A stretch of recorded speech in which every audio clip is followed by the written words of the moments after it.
Hola a todos. ¿Hace un poco de química? Vamos a terminar con la explicación del tema de enlace. Y lo hacemos hablando de las fuerzas intermoleculares, que son fuerzas que se dan entre moléculas.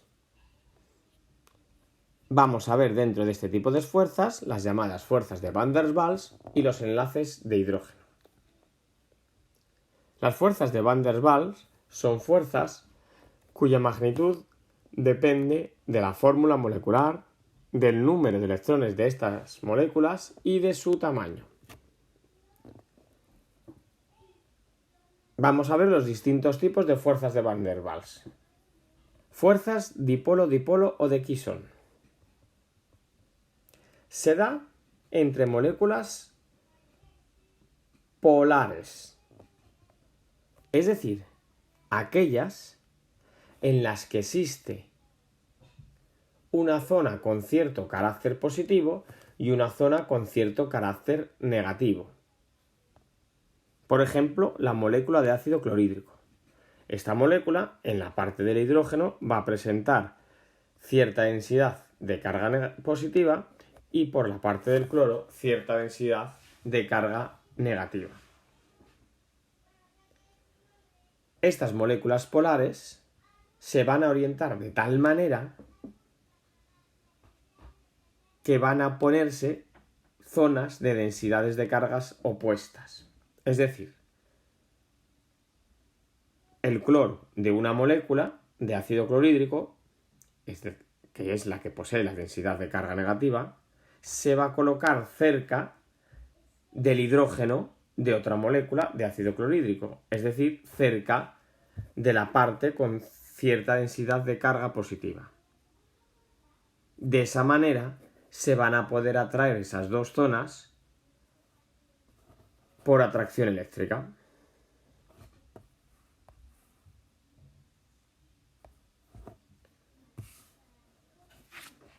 Fuerzas dipolo-dipolo inducido, o también llamadas de Debye.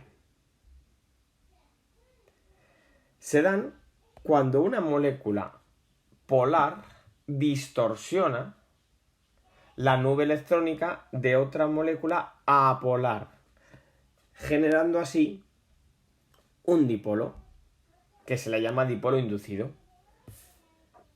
Y por lo tanto se originan fuerzas de atracción entre esos dos dipolos opuestos enfrentados. Ahí tenéis un esquemita. Molécula no polar, la verde, y molécula polar. En la molécula polar observamos una zona con cierta densidad de carga negativa cerca de la molécula polar. Vale, pues esa zona origina que cercana a ella, en la molécula apolar, se origine un pequeño dipolo con densidad de carga positiva. Porque, digamos, la molécula polar lo que hace es repeler a los electrones que pueda haber cerca de ella en la molécula no polar. Se ha generado entonces el dipolo y se unen por fuerza eléctrica.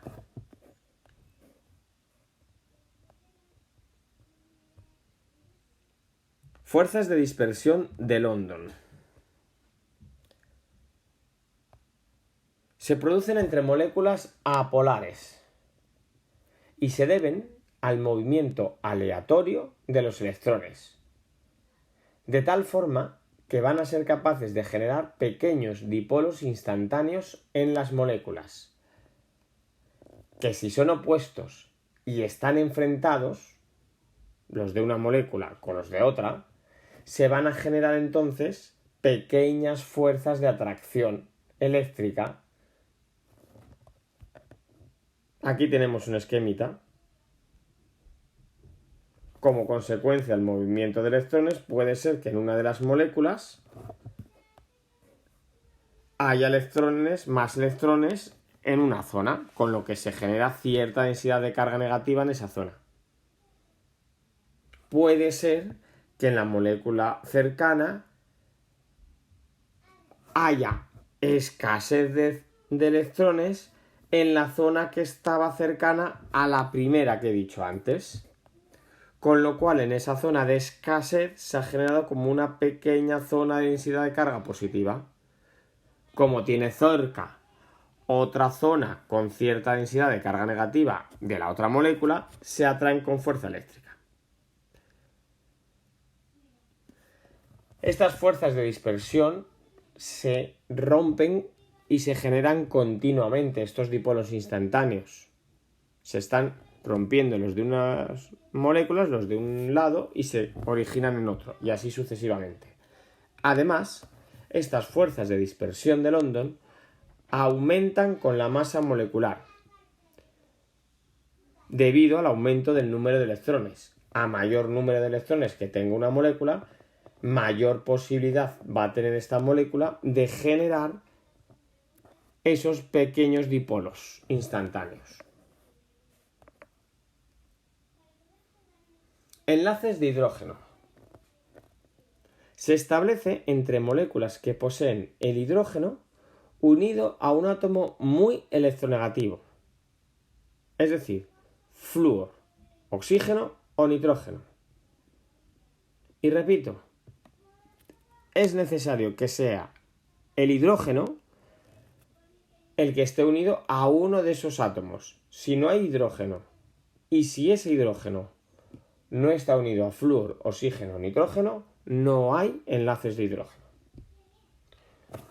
¿Qué es lo que ocurre? Bueno, pues ocurre como en las fuerzas dipolo-dipolo. Por ejemplo, vamos a ver el caso del agua. En el caso del agua tenemos una zona con cierta densidad de carga positiva, los hidrógenos, y otra zona con cierta densidad de carga negativa, el oxígeno. Pues las moléculas de agua se van a reorientar de tal manera que los hidrógenos de una molécula se van a colocar cerca de los oxígenos de otra molécula, con lo cual se va a generar una pequeña fuerza de atracción eléctrica entre ese hidrógeno de una molécula y el oxígeno de otra molécula. Por eso se le llama enlaces de hidrógeno, porque es como si esos dos oxígenos estuvieran unidos por un enlace, por un puente de hidrógeno. Estas fuerzas intermoleculares son las que explican las propiedades características y tan especiales que tiene el agua, como por ejemplo elevados puntos de fusión y ebullición en comparación a moléculas parecidas. Hasta luego.